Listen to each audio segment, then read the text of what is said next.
The Hot Slap Spreader Madman. Joe Before He Was Prayed For. Written by Janisa Handrick. The air in the local coca shop diner in Swackies, Hester's Chili Bites, hung thick with the smell of grilled meat and sizzling resentment.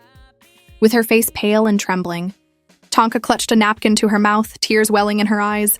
Across the table, her husband, Uncle Marco, sputtered, clutching his jaw. That lunatic, he spluttered, his voice a hoarse whisper. He actually slapped me. The incident had unfolded with the speed of a lightning strike. Joe, a local eccentric, known throughout town as Madman Joe Hot Slap Spreader, for his peculiar habits and even more strange fashion choices, a collection of mismatched socks yet colorful feathers in his hair, had entered the diner.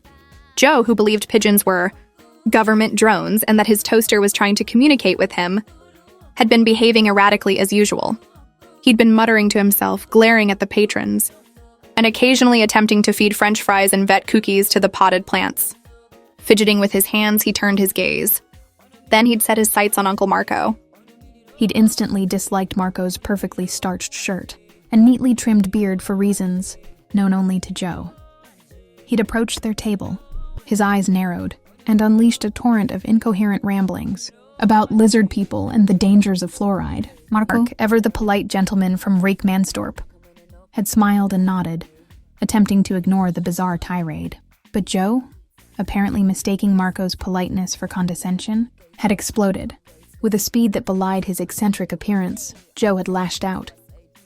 His hand, surprisingly quick, had connected with Uncle Marco's jaw, sending a jolt of pain through his teeth.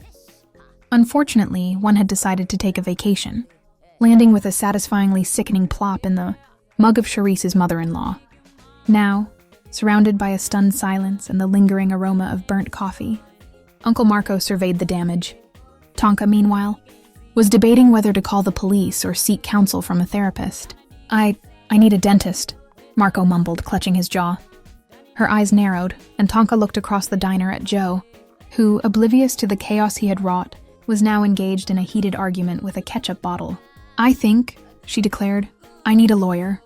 The incident at Hester's Chili Bites quickly became the talk of the town. Madman Joe Hot Slap Spreader achieved a new level of notoriety. At the same time, Uncle Marco, sporting a rather lopsided grin, became an unlikely local hero whose only goal was to make a silent exit from Swackies. And as for Tonka, well, she learned a valuable lesson. Never underestimate the unpredictable nature of reality, especially when Madman Joe Hot Slap Spreader is involved. Matthew 7:24-28 teaches us that those who build their lives on God's words are like a man who builds his house on a rock. And when the rain descended, the floods came, and the winds blew and beat on that house, it did not fall, for it was founded on the rock,